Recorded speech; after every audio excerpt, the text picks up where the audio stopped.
నమస్తే సార్. నమస్కారం అమ్మా. సార్ ఎవరికైనా షుగర్ వచ్చింది అనంగానే వాళ్ళు ఫస్ట్ ఆలోచించేది ఏంటి అనంటే, మేము ఏ రకాల కూరగాయలు తినాలి, ఏవి తినకూడదు, ఏ రకాల పండ్లు తినాలి, ఏవి తినకూడదు. ఏదన్నా తినాలి అంటే ఆహారం ఏది ఆలోచన. తినాలి అన్న ఆలోచన ఉంటుంది. ఆలోచనలో Yes, yes. ఉంటారు.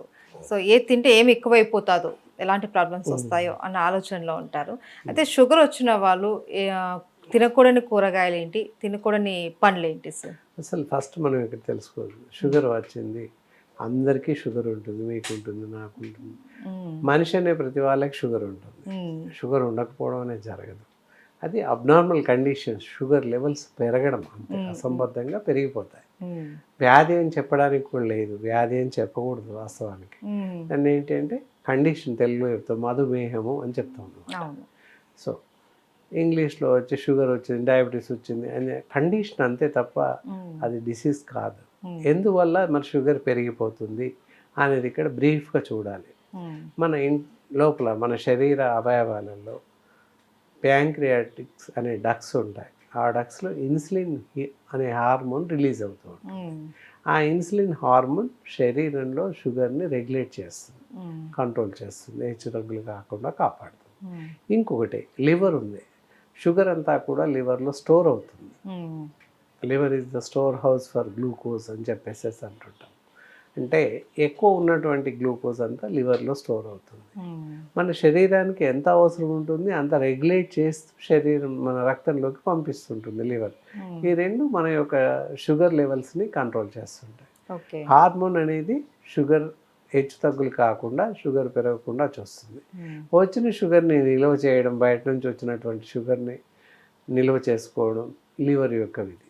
చేసుకొని అవసరాన్ని బట్టి శరీరం రక్తంలోకి పంపిస్తుంది. అందుకే నిరాహార దీక్ష చేసే వాళ్ళు 4 రోజులు 5 రోజులైనా ఏమవ్వదు. 6వ రోజుకి బలవంతంగా గ్లూకోజ్ పెడతారు, బయట నుంచి గ్లూకోజ్ ఇస్తాం.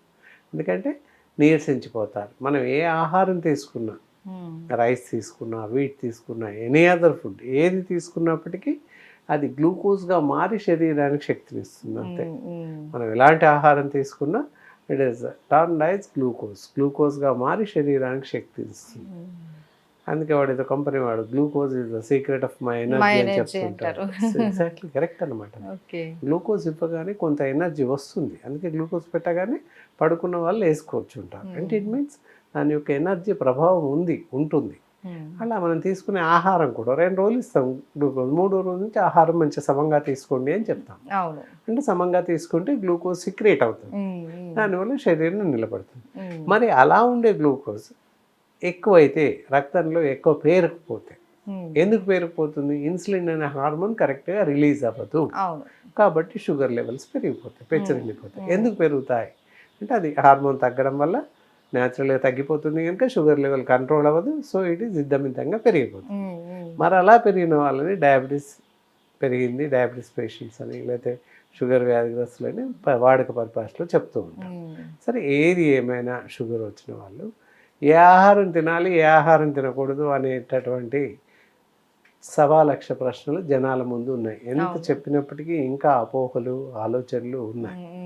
కొంతమంది భోజనం పూర్తి మానేస్తారు, కొంతమంది ఒకే టైప్ రైస్ తింటారు, కొంతమంది పళ్ళు ఏం తినాలి అని పళ్ళు మాత్రమే తినేవాళ్ళు ఉన్నారు. అలా కాకుండా సమంగా భోజనం చేయాలి. ఎలా భోజనం చేయాలి అనేది ఫస్ట్ పేషెంట్స్కి తెలవాలి. డయాబెటిక్ పేషెంట్స్కి ఉదయం అల్పాహారం ఏదైనా తినండి, టిఫిన్స్ ఏవైనా, ఇడ్లీ తినొచ్చు, వడ తినొచ్చు, పూరి తినొచ్చు, ఏవైనా ఉప్మా తినొచ్చు, రవ్వ ఉప్మా, జొన్న ఉప్మా ఏదైనా మేబీ తీసుకోవచ్చు.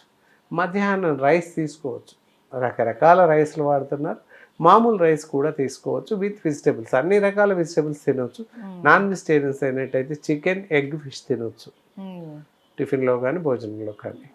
మటన్ మాత్రం ఎవరు తినకూడదు. నాన్ వెజిటేరియన్స్ ఎవరైనా మటన్, ఫ్రాన్స్, రొయ్యలు, ఎండు చేపలు తినకూడదు.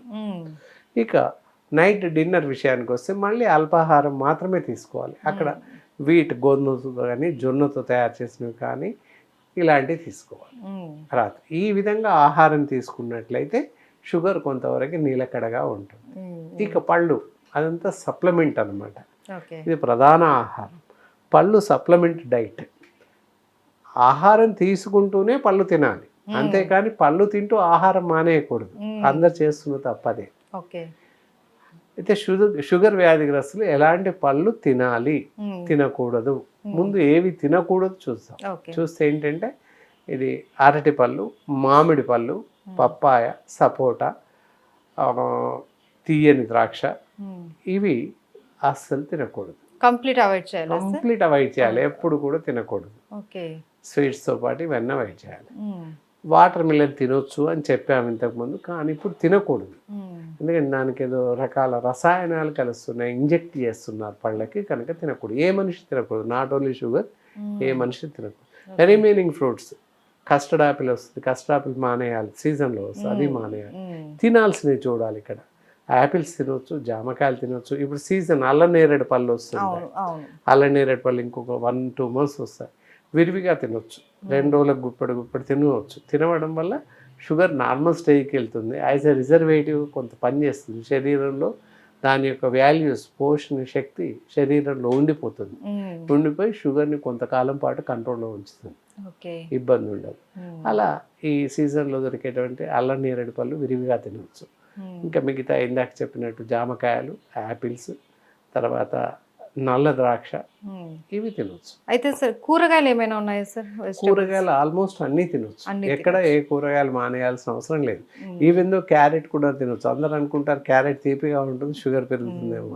బీట్రూట్ తీపిగా ఉంటుంది, పెరుగుతుందేమో. లేదు, it will be improve ice, blood improve చేస్తుంది, కెరోటిన్ ఇంప్రూవ్ చేస్తుంది, కంటి శక్తికి పనిచేస్తుంది, ఒంటి శక్తికి పనిచేస్తుంది, స్కిన్ డిజార్డర్కి పనిచేస్తుంది, ఇవన్నిటికీ పనిచేస్తుంది క్యారెట్, బీట్రూట్. కానీ కనుక అవి కూడా తినవచ్చు. ఓకే. అయితే సార్ కొంతమంది అంటూ ఉంటారు, అరే నువ్వు స్వీట్స్ ఎక్కువ తింటూ ఉంటావు, నీకు షుగర్ వస్తుంది అని. అంటే షుగర్ లేని వాళ్ళు కూడా స్వీట్స్ తింటే, తీయని పదార్థాలు ఏమైనా తింటే షుగర్ వచ్చేస్తుందా సార్? రాదు. అంత అపోహనా? అపోహ మాత్రం. ఏంటంటే ఇప్పుడు ఒక 100 grams స్వీట్ తింటాం, మనకెంత 80 to 120 mg/L ఉంటుంది మనకు జనరల్గా బాడీ రక్తంలో. అలాంటిది మనం 100 grams స్వీట్ తిన్నామంటే 100 mg అంటే 1000వ వంతు.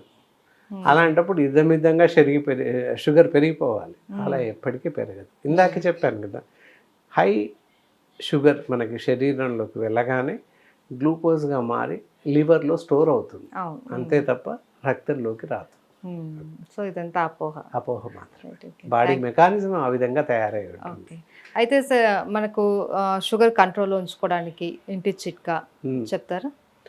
మామూలుగా ఇంటి చిట్కాలు అని చూసినట్లయితే మెంతులు ఉంటాయి, అందరికీ తెలుసు. చట్నీలు వాటిలలో వాడుతుంటారు. మెంతులు కొన్ని రకాల పౌడర్స్ వాడుతూ ఉంటారు. అలా కాక మెంతులు డైరెక్ట్ రా తీసేసుకొని ఒక 2 teaspoons వరకు కప్లో నానబెట్టేసి ఉదయం మెంతులతో పాటు నీళ్ళతో పాటు మెంతులతో మింగేసేయాలి, నమ్మి మింగేసేయాలి. అలా చేస్తే కొంతవరకు కంట్రోల్లో ఉంటుంది. అది వాడుతూ కూడా తప్పకుండా డాక్టర్ సలహా తీసుకోవాల్సిన అవసరం ఉంది. కొంతమందికి మాత్రమే ఆ చిట్కాలు పనిచేస్తాయి, అందరికీ ఎల్లవేళ్ళలో పనిచేస్తాయని చెప్పడానికి లేదు. షుగర్కి అయితే ఖచ్చితంగా వైద్య సలహా, వైద్య పర్యవేక్షణ ఉండాల్సింది. ఇంటి చిట్కాలు కొంతవరకు పనిచేస్తుంది, కొన్ని సందర్భాల్లో పనిచేయదు.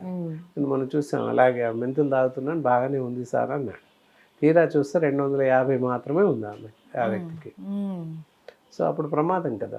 పోయిన నెల ఇప్పుడు 2 నెలల కింద చూసుకున్నాడు, బాగానే ఉంది. ఆయన చూసినప్పుడు ఎప్పుడు బాగానే ఉంది, మళ్ళీ తర్వాత పెరిగిపోయింది. సడన్గా ఓ రాత్రి ఎప్పుడో ఎక్కువ పెరిగిపోయి 400-500 అయితే బ్రెయిన్ స్ట్రోక్ వస్తుంది, లేదా హార్ట్ డిసీజ్ వస్తుంది, కొలాప్స్. షుగర్ వల్ల చాలా ప్రాణాంతకమైన వ్యాధులు వచ్చే అవకాశం ఉంది. ప్రతి దాన్ని దాన్ని ఎక్కువ చేస్తారు అన్నమాట. ఐసైట్ వస్తుంది, గ్లూకోమా వస్తుంది, డయాబెటిక్ రెటినోపతి వస్తుంది, డయాబెటిక్ నెఫ్రైటిస్ వస్తుంది, కిడ్నీ వ్యాధి, అలాగే డయాబెటిక్ న్యూరోపతి వస్తుంది, పెరాలిసిస్. ఇలా ఇన్ని రకాల జబ్బులు రావడానికి షుగర్ దోహదపడుతుంది, త్వరగా రావడానికి. కాబట్టి షుగర్ వ్యాధి వస్తే తేలిగ్గా తీసుకోకుండా దాన్ని అదుపులో ఉంచడానికి ప్రయత్నం చేయాలి. ఎప్పుడు నార్మల్గా ఉంచుకోవాలి. నార్మల్గా ఉంది అని మనం అలక్ష్యం చేయకూడదు. ప్రతి నెల తప్పకుండా మానిటరింగ్ చేసుకోవాలి, మందు వాడుతూ ఉండాలి.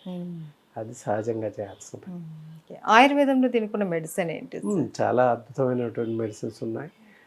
అందరు అనుకుంటారు అలోపతి ఇంగ్లీష్ మందులు వాడుతున్నాం కదా, ఎప్పుడు వాడాలి, ఆయుర్వేదిక్ కూడా ఎప్పుడు వాడాలి, ఏం తేడా ఏముంది, ఏది వాడుతుంది అని చెప్పేసి అనుకోవచ్చు. కానీ ఇక్కడ అలోపతి మెడిసిన్ వాడడంలో శరీరాంగాలపైన, ఇతర అవయవాలపైన వాటి యొక్క దుష్ఫలితాలు ఉంటాయి. కాబట్టి ఈ అలోపతి మెడిసిన్స్ కన్నా కూడా ఆయుర్వేదిక్ మెడిసిన్స్ భారతీయ సనాతన వైద్య విధానం కనుక సో ఎలాంటి అవలక్షణాలు కానీ దుష్ఫలితాలు కానీ మందు రియాక్షన్ రావడం కానీ జరగదు. సవ్యంగా షుగర్కి మాత్రమే పనిచేస్తుంది. అందువల్ల ఈ మందును నిరభ్యంతరంగా వాడచ్చు. మధుర యోగం చెప్పేసి కనిపిస్తుంది. ఇది షుగర్ వ్యాధిగ్రస్తులు, మధుమేహ వ్యాధిగ్రస్తులు అందరూ చిన్న పిల్లల నుంచి మొదలుకొని పెద్దవాళ్ళకి. చిన్న పిల్లలని ఎందుకు చెప్పామంటే చిన్న పిల్లలకు కూడా ఈ మధ్య కాలంలో షుగర్ వస్తుంది. టైప్ 1 అనేసి వస్తూ ఉంటుంది. ఎందుకు వస్తుంది అంటే తీసుకునేటటువంటి ఆహార పదార్థాలు సరిగా లేవు, పుట్టుకతోనే ఆహారం దెబ్బతినిపోయింది.